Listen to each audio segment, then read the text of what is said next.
Okay, it's day 100. This is part two. And now, with what we know about Fusion GPS and Andrew McCabe and how closely they were working together with Department of Justice and Christopher Steele at MI6, ex-MI6, I should say, and how closely they were working with Russians, spies to be brought in the country, this is much easier to say now. But as I've argued with Lee over the period of time, this Guccifer is a cover and a throw, not a real person. We've argued about that. But the reason why I say it's a cover and a throw is, first, you're covering the DNC thefts, the sweeping of the money and the sweeping of the NGP van information. But the other thing, it's going to be a throw now that you know that Trump is going to be the nominee. So you put in Manafort when you know that Trump's going to be the nominee. Manafort's got a charge hanging over his head, as we know now, that was sealed. And you can get Manafort to pretty much do whatever you want him to do, okay? Now, Roger Stone worked with Manafort, and I don't believe Roger Stone knew that Manafort was under indictment at the time. But basically, this is Andy McCabe's tried and true methodology, which is entrapment, using informants. He learned that from John Brennan, his mentor, coming up from, I think Andy went to Duke, not really St. Louis University, and I believe that when they recruit teams, they name them after their, favorite team or favorite sports team or whatever. And I believe he recruited a team called the Dukes, these Russian guys and Russian hackers. We'll get to that later. But anyway, let's get to the timeline and looking at Guccifer as an entrapment, a throw. It's not just a throw. It's also it's not just a throw. It's also an excuse. It's a cover. So let's say this word timeline represents the June 9th meeting. You put in Veselnitskaya, who you've had, again, trying to entrap everyone at these Trump events, these Trump rallies, with this operative from the New York Times. Does that sound like somebody who might have gotten paid by Fusion GPS? Yeah. So they're driving all around. You've got Akhmetshin, who's driving all around, offering secrets from Peter Smith and the Hillary Clinton deleted emails somehow that the Russians have those. They're working independently, and then they come together here at Trump Tower with your other person that you've compromised, which is Paul Manafort. And now, who are the two targets? The two targets are going to be Donald Trump Jr., and they're also going to be Kushner. Now, Trump Jr. hasn't been around in Washington as long as Kushner has, and he says no to the deal. But the plan was, hey, we're going to offer these DNC leaks that are going to be coming out. We're going to offer these DNC emails at this meeting. Maybe they did, maybe they didn't. But if they were just talking about the Magnitsky Act and just talking about Russian influence there with Veselnitskaya, then that could be. And then they came up with this plan later. Or they could have offered both of those. Since both Akhmetshin was there and Veselnitskaya, I say that both of those, what I call the dangles, both of those, kind of baits were offered. The reason why Magnitsky is interesting is they put in the Magnitsky Act, this kind of pay-to-play group with the DNC and Hillary, to basically squeeze Russian oligarchs to get more out of the money than the original pay-to-play agreements. But now it was working against them because, remember, they couldn't get Vero Pharmaceuticals into the country because of the own barriers that they had encouraged to write. So now they're trying to knock down those barriers. Vero Pharmaceuticals then later sold to Abbott Laboratories, and Rahm Emanuel wants to make that deal happen. So he's got Magnitsky in there. He's got, Veselnitskaya in there trying to, lobby Congress the next day after this meeting. Okay, so here's our setup now. We're going to try to have, these Freytag low-light cameras right there, and we're going to try to have a hard drive. Something, can't have just a thumb drive. It's got to be a hard drive. It's got to be something that's large enough that people can see on a camera, a jury, and so forth. We got the whole setup going.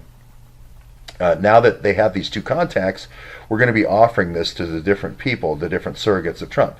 Now, in order to prove that these emails finally do exist, they're not taking the bait here from June 14th all the way till the convention, which I think is July 25th, and then Julian Assange pushes them out.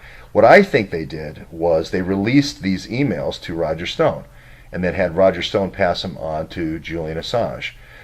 They are admitted to communicating. Now, the other thing they could have done, and maybe shown him a few emails, but the person I think would be more likely is the person that they did the Uzbeki truckers with. If you don't remember Craig Murray, The ambassador to Uzbekistan, I believe he was the key person from MI6, Brenda Christopher Steele, that organized the Uzbeki truckers, the Saipov truckers. So I believe he communicated those to Julian Assange, and he was standing outside of Julian Assange's place there when you saw Jason and Trish go there. So very close to the British Embassy, Hillary's house, very close to the British Embassy. Just kind of makes sense from a proximity point of view. But again, I want to emphasize here, having dealt with WikiLeaks before and then the precursor organization, they don't know where they're getting the information from. If DNC comes out and says it's Seth Rich, he really does not know. He has a good idea, but he does not know. I know people find that hard to believe. But anyway, Guccifer claims responsibility. The first thing they do is throw out a whole bunch of Trump trash. They try to get people to come pick it up and say it's a Stradivarius. Nobody wants to come and get it. The other thing they do is they try to throw out their fake donor list.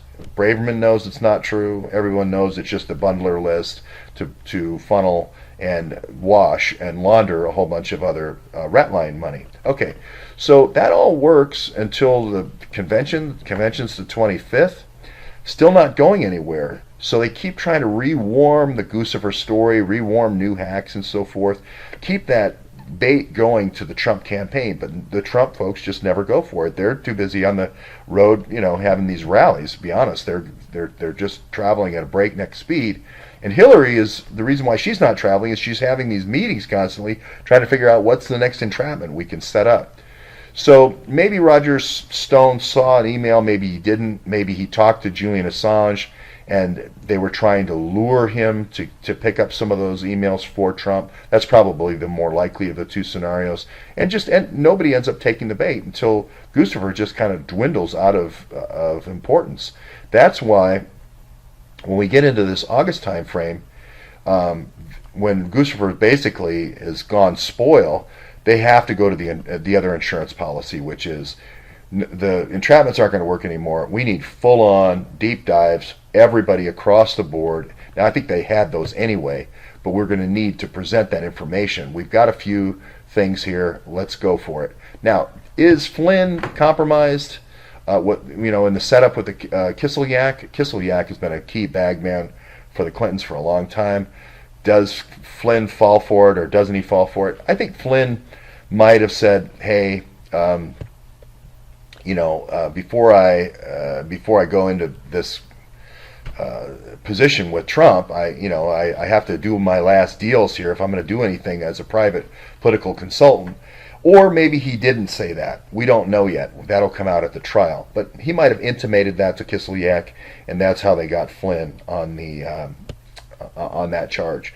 The story really here, though, in summary, is the timeline is they keep offering different stuff to Trump and all the associates, and they keep trying to set him up with the Kislyak and so forth and all these other operatives from Akhmetshin, and it just doesn't work. None of it works. So they're left with the detritus of their setups.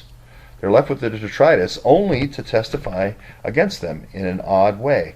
It only has now provided us more information about modus operandi in order to return lawsuit against them. Now, one thing I wanted to say in my 3 lawsuits is I have 12 defendants in each lawsuit. So in no way, I didn't want to do 13, in no way am I saying, I'm letting any one particular, letting the whole group off, the whole conspiracy. I'm going to let one conspirator off the hook at a time for more information and more evidence, just like the FBI would do. So don't get the idea that I'm dropping my lawsuits in any way, sense, or form. That's just the strategy that I'm moving forward with.